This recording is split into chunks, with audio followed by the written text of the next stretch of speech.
तो हम ये कह सकते हैं कि क्वेश्चन जैसे आपने शुरुआत की थी कि सुनने में बहुत सिंपल और साधारण है जी। कि आप कब से जुड़े, जी। बट आपसे हमें ये समझ आई कि प्रैक्टिकली तो वो शायद किसी पर्टिकुलर डेट या पर्टिकुलर ईयर से जुड़े, जी। बट बैकग्राउंड में कितने वर्ष पहलों से उसकी तैयारी थी या कब से उसका जुड़ाव होना था, ये प्री डेस्टिन्ड है क्या, ये पहले से ही डिसाइडेड है या गुरुजी का आशीर्वाद है, कैसे क्या मतलब हम उसको किस तरह से रिलेट कर सकते हैं? हाँ, ये आपने बड़ी अच्छी बात पूछी कि अगर गुरुजी महाशिव हैं और सृष्टि के रचयिता हैं, पालनहार हैं, तो जो लोग गुरुजी के साथ नहीं जुड़े हैं उनका भी लालन पालन वही कर रहे हैं। बिल्कुल। देखिए, ऐसा होता है कि जैसे मैंने शुरू में भी कहा था कि पौधेरोपण कौन कर रहा है ये बीज को नहीं पता, या उस पौधे को नहीं पता जो बाहर निकल के आया है, मगर पालनहार तो है कोई ना कोई। तो जरूरी नहीं कि आपने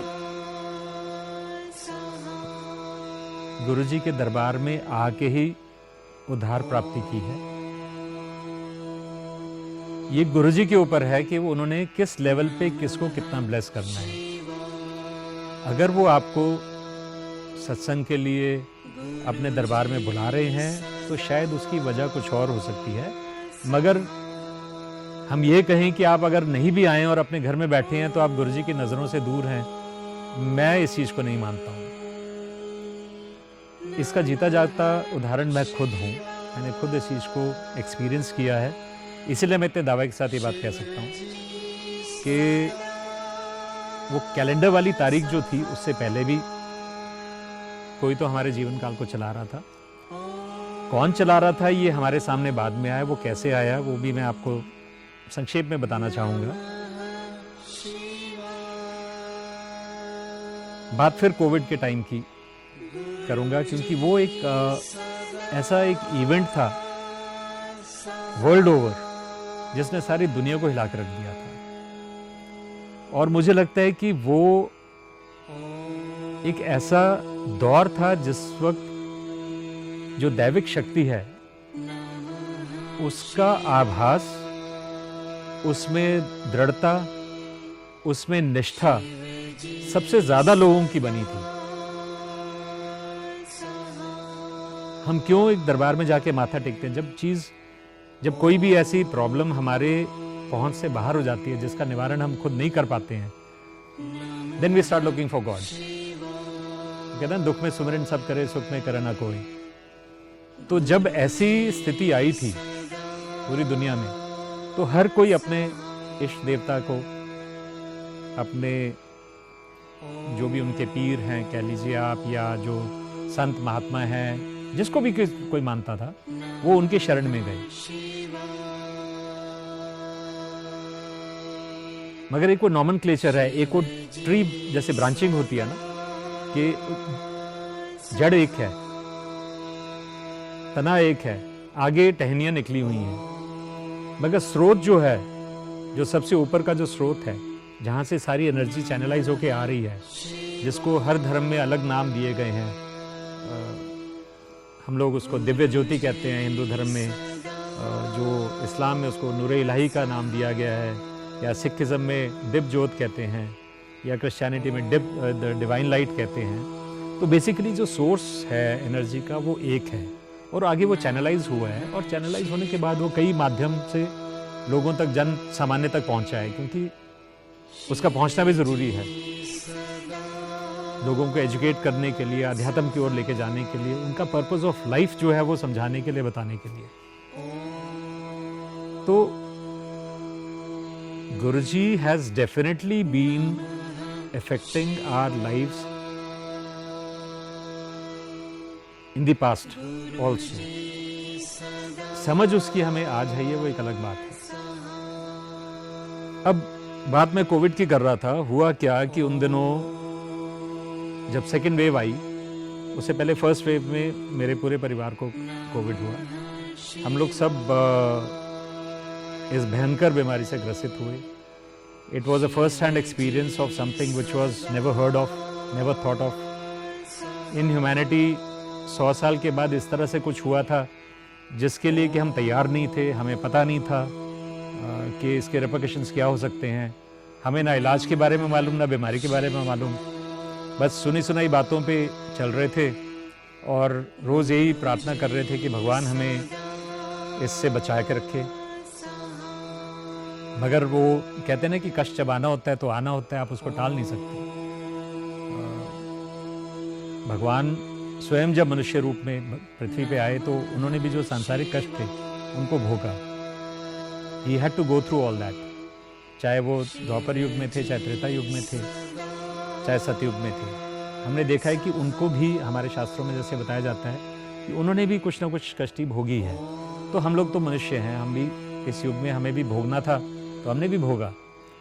मगर सेकेंड वेव जिस टाइम पे आई तो हम थोड़े से एजुकेटेड लॉट में से थे जिनको पता था इस बीमारी के बारे में, क्योंकि हम ऑलरेडी फेस कर चुके थे।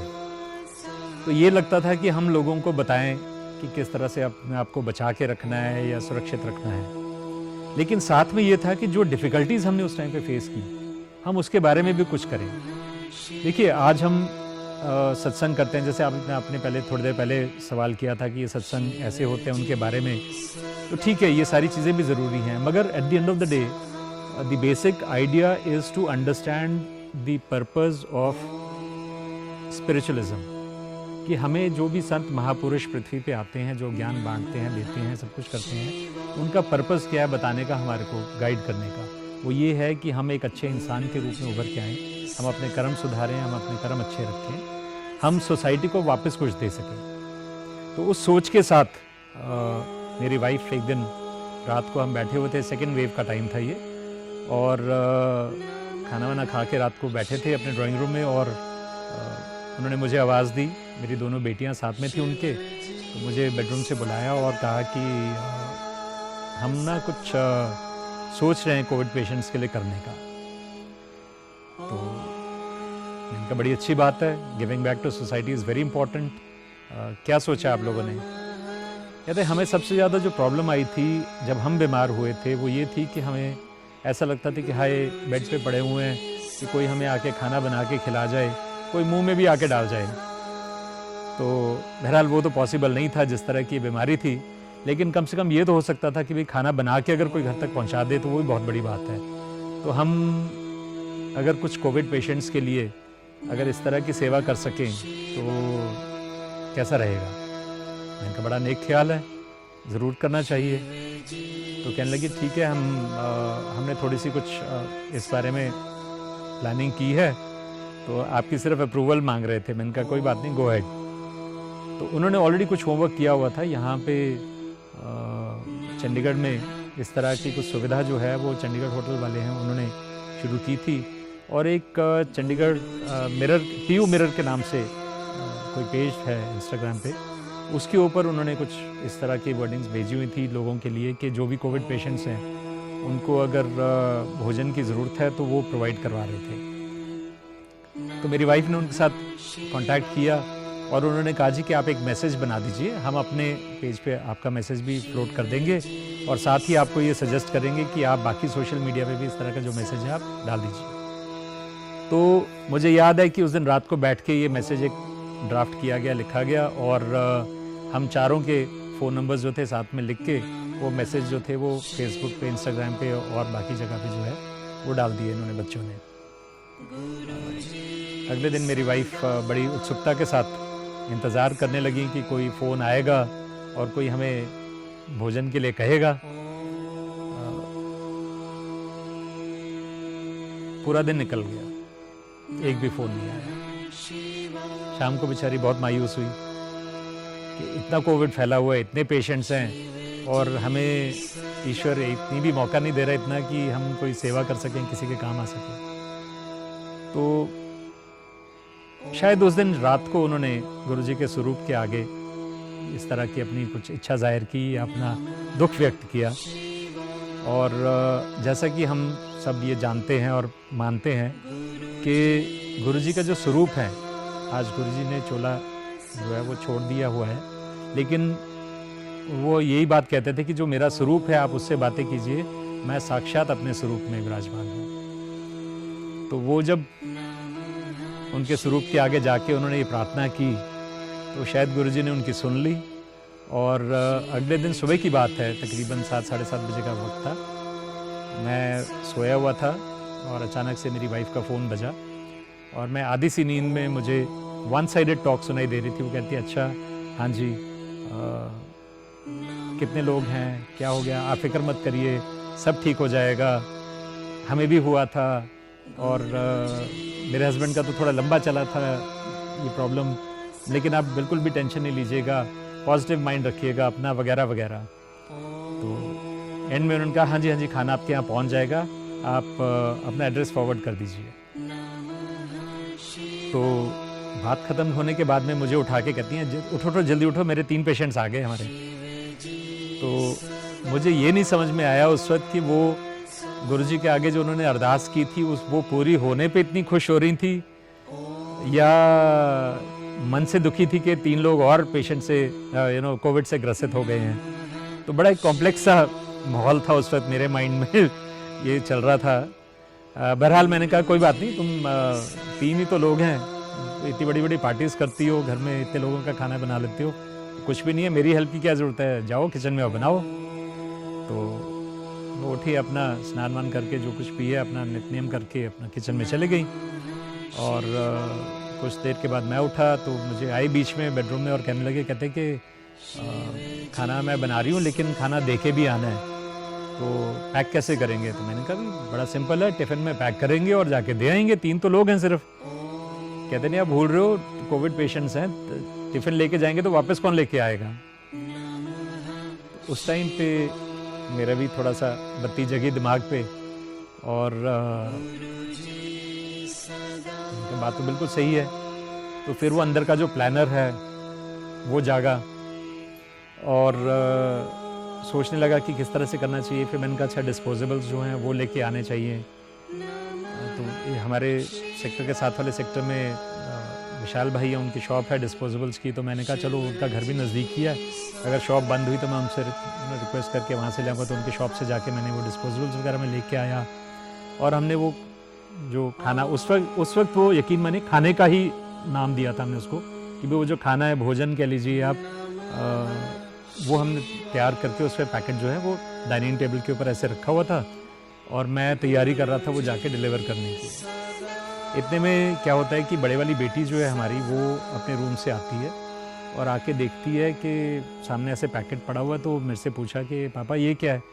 मैंने ऐसे ही मजाक में कह दिया, मैंने कहा, बेटा तुम्हारी मम्मा के 3 पेशेंट्स आए हैं, उन्होंने शौक में ये खाना उनके लिए बनाया है। कहती है, अच्छा, हो वेरी गुड। अचानक से कहती हैं, पापा मैं इस पे जय गुरु जी ब्लेसिंग्स ऑलवेज लिख दूं? अब ये जय गुरु जी ब्लेसिंग्स ऑलवेज जो है, ये गुरु जी लिखा करते थे और अपने सभी स्वरूप पे हम लोग इस चीज़ को एक तरह से, हमारे लिए ये टैगलाइन है हमारी ज़िंदगी की, मैं तो ये मानता हूँ। तो मैंने कहा, बिल्कुल, क्यों नहीं, बिल्कुल लिखना चाहिए। तो वो अपने रूम में गई और जाके वहाँ से मार्कर ले आई और मार्कर ला के उन्होंने जो ढक्कन है उनके ऊपर जय गुरु जी ब्लेसिंग्स ऑलवेज लिख दिया। उसके बाद में वो पैकेट लेके मैं और मेरी छोटी वाली बेटी, हम जो एड्रेस आया था वहाँ पे चले गए। उनको हमने वो पैकेट गेट पे उनके रख दिया, फ़ोन किया, अंदर से वो सामने आए थोड़ी सी दूरी पे, आके उनसे बातचीत की, जो पेशेंट थे उनको सांत्वना दी थोड़ी सी, और भोजन उनको दे के हमने ये बता दिया कि रात का भी खाना आ जाएगा। अब देखिए, मैं सोचता हूँ कि मैं एक प्लान करके ये चीज़ें कर रहा था, मेरी वाइफ अपने लेवल पे सोच रही थी कि उन्होंने प्लान करके, उन्होंने और बच्चों ने एक एक्टिविटी को शुरू करने का सोचा, लेकिन इसकी फाउंडेशन कहाँ से रखी गई? ये जैसे जैसे अभी मैं आपको बताऊंगा इसके बारे में, आप देखेंगे कि ये फाउंडेशन जो रखी गई थी, ये जो बीज बोया गया था, ये सूजी जो रखी गई थी, ये गुरुजी ने रखी।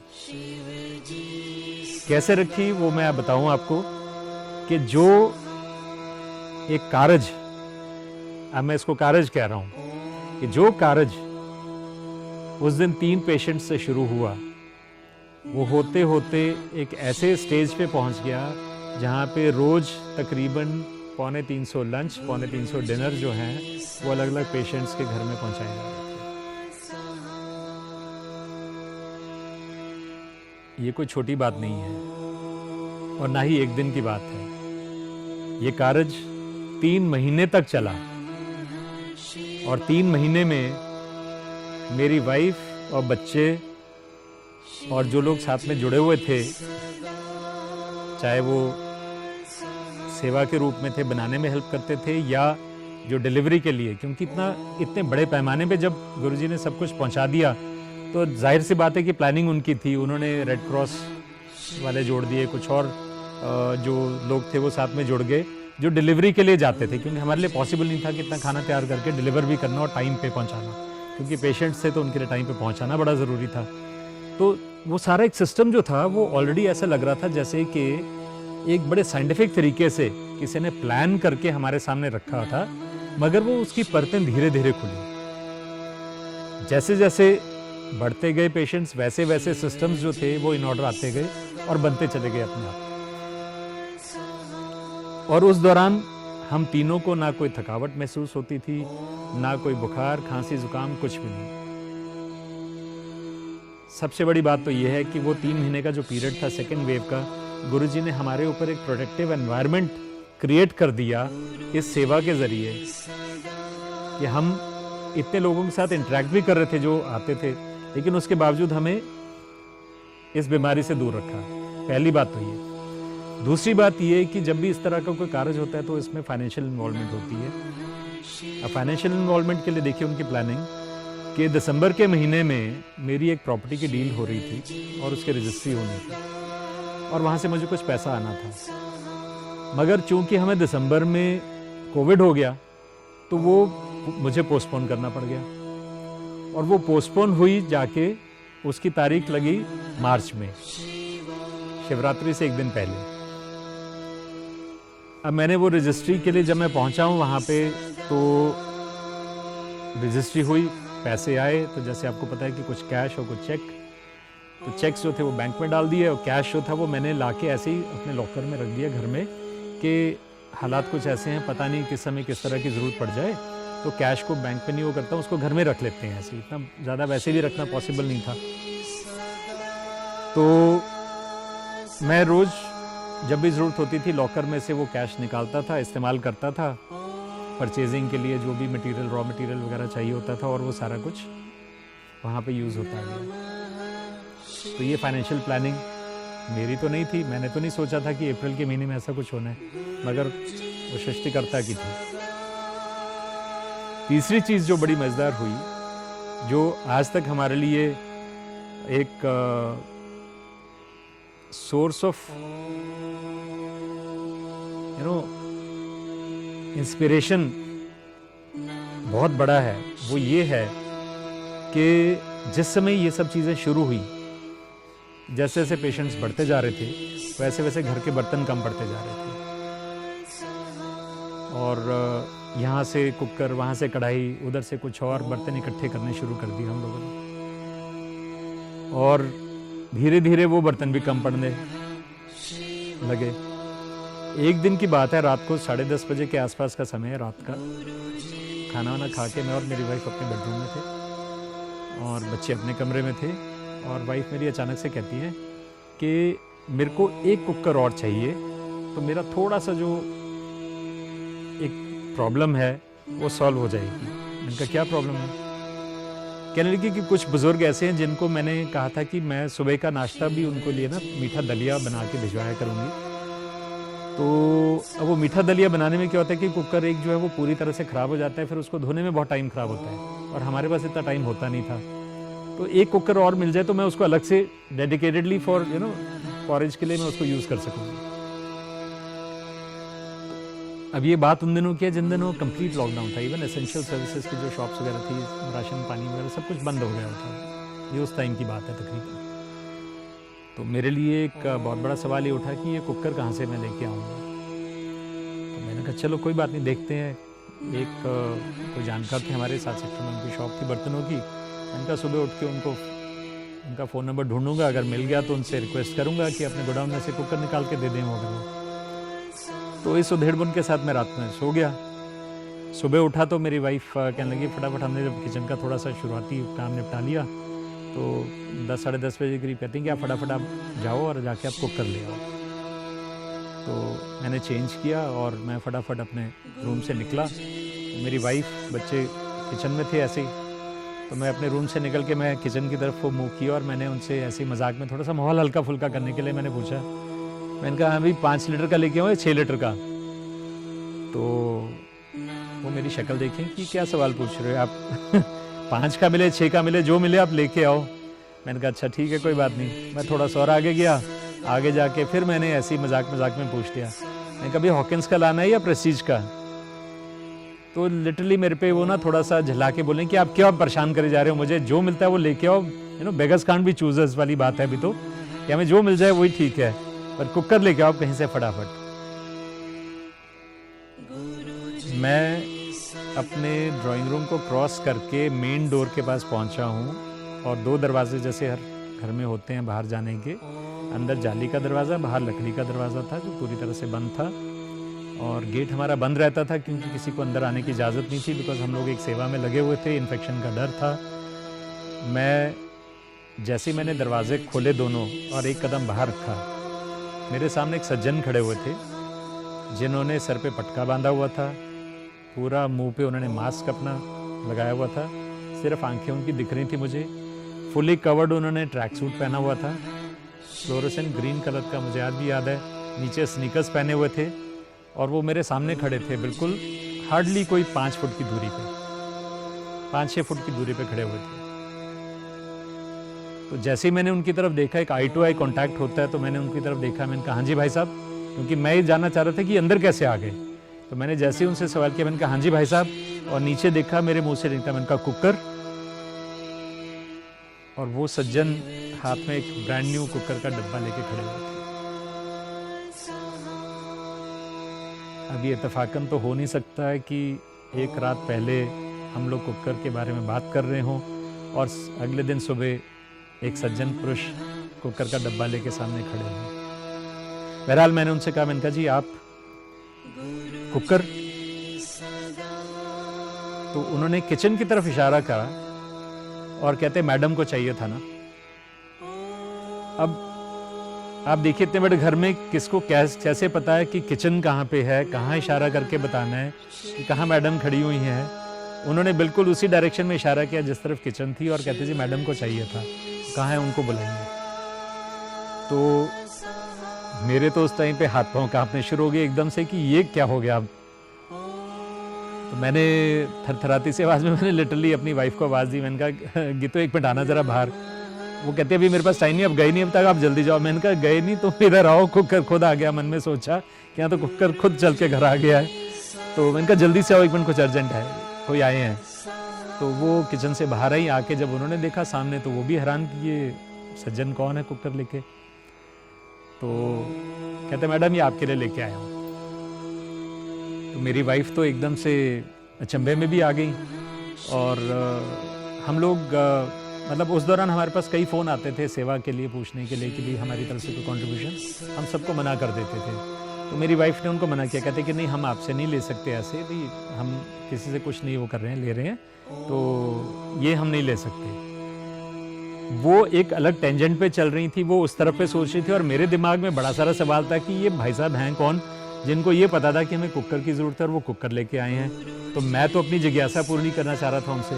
तो मैंने उनको कहा, मैंने कहा भाई साहब कोई बात नहीं, आप 2 मिनट बैठिए। तो सही मैंने अपनी वाइफ को भी बिठाया, वहीं बाहर हमने कुर्सियाँ टेबल लगाया हुआ था एक, तो वहाँ उनको भी बिठाए और मेरी वाइफ और उन दोनों का संवाद चल रहा है। वो कह रहे हैं मैं कुकर ऐसे नहीं, हम नहीं रखेंगे। वो कह रहे नहीं आपको ज़रूरत है आप रखिए। तो उनकी बात को काटते हुए मैंने कहा अच्छा चलो कोई बात नहीं। मेरी वाइफ कहती है अच्छा ठीक है, फिर जब तक इसकी ज़रूरत है हम तब तक यूज़ करेंगे, उसके बाद में आपको वापस दे देंगे। तो वो एक अलग सोच के साथ चल रही थी और मैंने कहा अच्छा ठीक है, तुम अपना जो भी करना होगा बाद में कर लेना, पहले मैं तो अपना सवाल पूछ लूँ कि ये सज्जन हैं कौन। तो मैंने उनसे पूछा, मैंने कहा भाई साहब आप कौन है, कहाँ से आए हैं और ये कुकर आपको कहाँ से ध्यान में आ गया। आमतौर पे इस तरह की कुछ कहीं पे भी कोई लंगर शायद कुछ हो रहा होता है तो लोग आटा लेके जाते हैं, चावल ले जाते हैं, कोई कुछ और लेके जाता है, आप कुकर ही क्यों लेके आए। तो क्योंकि मेरा तो वो लॉजिकल जो माइंड था वो काम कर रहा था उस समय। और तो मेरे को कहने लगे, कहते हैं कि मैं अपने घर से जब चला तो मुझे लगा कि मेरे को कुछ लेके जाना है। मैंने कहा आप रहते कहाँ हैं, कहाँ से आए आप? कहते हैं जी मैं 20 सेक्टर से आया। मैंने कहा 20 सेक्टर में कहाँ से, कौन सी सोसाइटी से? कहते हैं मैं पीर मछल्ला से आया। मैंने कहा अच्छा, तो पीर मछल्ला से आए तो आपको किसी ने रोका नहीं? क्योंकि बॉर्डर भी उन दिनों क्रॉस करने में थोड़ी सी स्ट्रिक्टनेस थी। तो कहते नहीं कुछ नहीं, वो मेरे नीचे एक वहाँ सोसाइटी के एक 3 व्हीलर वाला सो रहा था। मैंने उसको कहा कि भाई 17 सेक्टर में जाएगा? वो कहता हाँ जी चलूँगा। तो मैंने उसमें बैठा और मैं आ गया। और मैं 20 सेक्टर जब क्रॉस कर रहा था तो वहाँ एक शॉप में से मेरे को ऐसे ही कुछ मन में आया कि मैंने कुछ लेके जाना है। एक शॉप मैंने थोड़ी सी खुली देखी तो मैं अंदर चला गया। बर्तनों की दुकान थी। मैंने कहा मेरे को एक कुकर दे दो। तो मैंने एक कुकर लिया और मैं यहाँ पे आ गया। अब जो मेरा लॉजिकल भूख थी मेरी वो तो मिट गई उनके इस जवाब से, क्योंकि इसमें कुछ चीज़ ऐसी नहीं लगी जो आउट ऑफ प्लेस हो, जिसके बारे में यकीन ना किया जा सके। उनका ठीक है, बड़ी अच्छी बात है, पर आप आए किस मकसद से? तो कहने लगे, कहते हैं मेरे ना फादर जो हैं, एक्चुअली मैं अमेरिका से आया हूँ और मेरे फादर जो हैं वो बहुत क्रिटिकल हैं और वो एल्केमिस्ट हॉस्पिटल में एडमिटेड हैं। हम 2 भाई हैं, मेरे पेरेंट्स सेपरेटेड हैं और मेरे फादर जो हैं उनको एडमिट किया हुआ, काफ़ी क्रिटिकल कंडीशन है उनकी। कोरोना तो नहीं, लेकिन कुछ और उनकी एलिमेंट्स थी, कुछ और प्रॉब्लम थी। तो उनका जो डाइट चार्ट है उसके हिसाब से जो डाइटिशियन है उन्होंने कहा कि ये खाना इनको देना है। और मुझे तो सिर्फ बर्गर पिज़्ज़ा वगैरह बनाने आते हैं, जो उन्होंने बताया वो सब मैं नहीं बनाना जानता हूँ। तो डाइटिशियन ने फिर आपका एड्रेस दिया, आपके बारे में बताया और कहा कि भाई आप इनको कॉन्टैक्ट कर लीजिए, अगर वो आपको ये खाना प्रोवाइड कर सकते हैं तो पेशेंट के लिए। तो कहता है मैं रिक्वेस्ट करने आया था कि अगर मेरे को आप 2 टाइम का खाना यहाँ से मिल जाए। मैंने कहा कमाल है, रिक्वेस्ट वाली क्या बात है जी, हम तो यहाँ पे सेवा के लिए इसीलिए बैठे हैं। बहरहाल कोई बात नहीं, आप बैठिए। आज कहते हैं आज का खाना मुझे मिल जाएगा, कुछ ये चीज़ें इसमें से।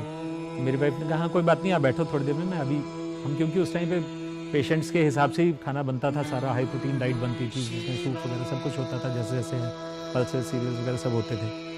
तो उसमें से मिक्स एंड मैच करके जो उनके मतलब का था वो थोड़ी देर बाद वो पैक करके वो ले आई और उनको दे दिया। तो मैंने उनसे रिक्वेस्ट की, मैंने कहा जी ऐसा है कि आप अपना एड्रेस दे दो मुझे और अपना डाइट चार्ट जो है वो भी दे दो।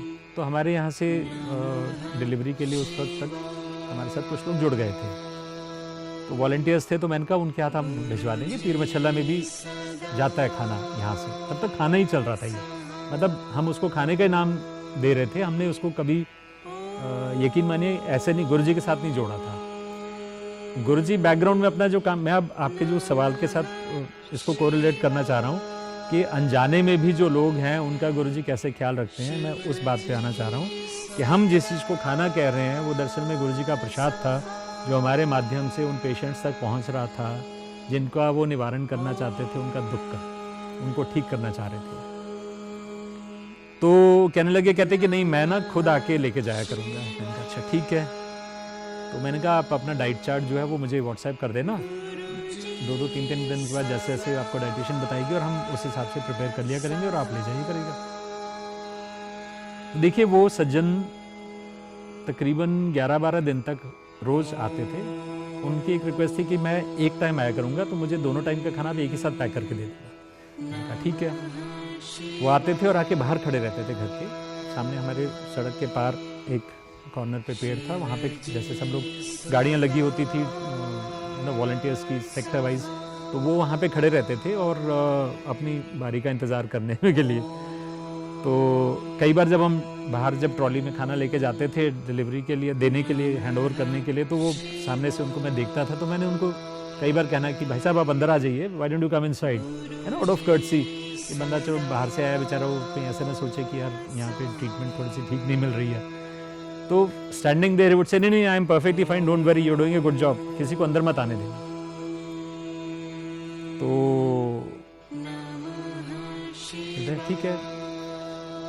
11-12 दिन के बाद अचानक से क्या हुआ कि एक दिन क्योंकि मेरी ड्यूटी पैकिंग पे होती थी, तो मैंने देखा कि उनका पैकेज जो है वो ट्रॉली वापस आ गया, मतलब डिलीवर नहीं हुआ। तो मुझे लगा शायद डुप्लीकेट बन गया होगा, 2 बन गए होंगे, एक चला गया, एक रह गया। हालांकि वो पॉसिबिलिटी बड़ी कम थी क्योंकि हम तब तक बड़े ऑर्गेनाइज हो गए थे सो कॉल। हालांकि कर सब गुरुजी रहे थे, लेकिन हमें लगता था कि हम बड़े ऑर्गेनाइज हो गए और बड़ा सिस्टमेटिकली सब कुछ चला रहे हैं। बड़े नादान थे। तो अगले दिन फिर यही हुआ, फिर से वो पैकेट अनडिलीवर्ड वापस आ गया। तो रात को हम लोग बात कर रहे थे आपस में, तो हमने कहा भी उनका किसी को फ़ोन आया, कुछ क्या हुआ, क्या बात होगी, ऐसे ऐसे पैकेट लेने के लिए कोई भी नहीं आया। तो आपने देखा उनको? बच्चों ने कहते नहीं, हमने भी नहीं देखा, हमने भी नहीं देखा। तो अब तीसरे दिन मैंने सोचा चलो मैं फ़ोन करके उनसे पूछ लूँगा कि भी क्या बात हो गई। अब देखिए तीसरे दिन जब मुझे ध्यान आया इस चीज़ का, तो मैंने अपना फ़ोन उठाया, फ़ोन बुक में मैं उनका नाम ढूंढूं तो नाम गायब। और मुझे लगा शायद गलती से मुझसे डिलीट हो गया होगा। तो मैंने व्हाट्सएप मैसेज मैन का उनके थे, मैं व्हाट्सएप मैसेज खोल के देखता हूँ, उसमें उनको व्हाट्सएप कॉल कर लूँगा। व्हाट्सएप में मैंने जब मैसेजेस खोले जो उन्होंने भेजे हुए थे डाइट चार्ट के, तो वो व्हाट्सएप में मैसेजेस भी गायब।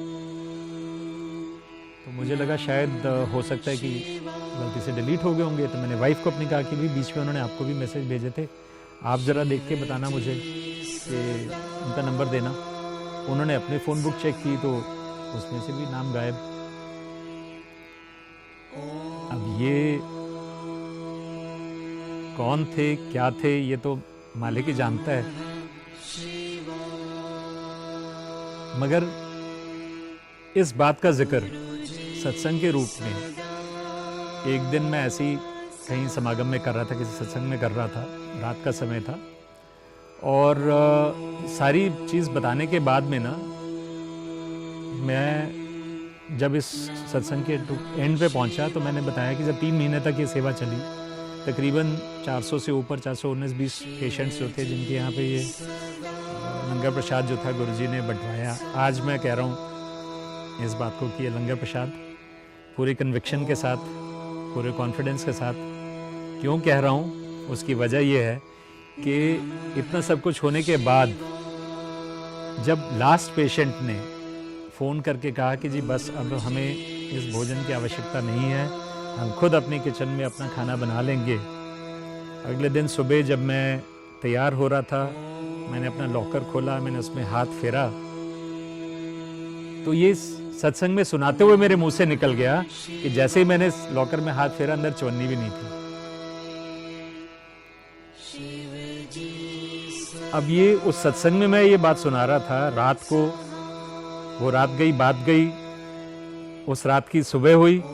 अगले दिन सुबह ऐसे ही तैयार होके मैं जब जाने लगा, मैंने लॉकर खोला अपने वॉलेट रखने के लिए पॉकेट में, तो जैसे लॉकर का दरवाज़ा खोला, सामने एक चवन्नी पड़ी हुई थी। मैं उस चवन्नी की तरफ देख रहा था और ऐसे ओब्लिवियन में मानो गुरुजी मुझसे कह रहे हो, एला काका तू कह रहे सी ना कि चवन्नी भी नहीं सीगी, तू ये चवन्नी फाड़।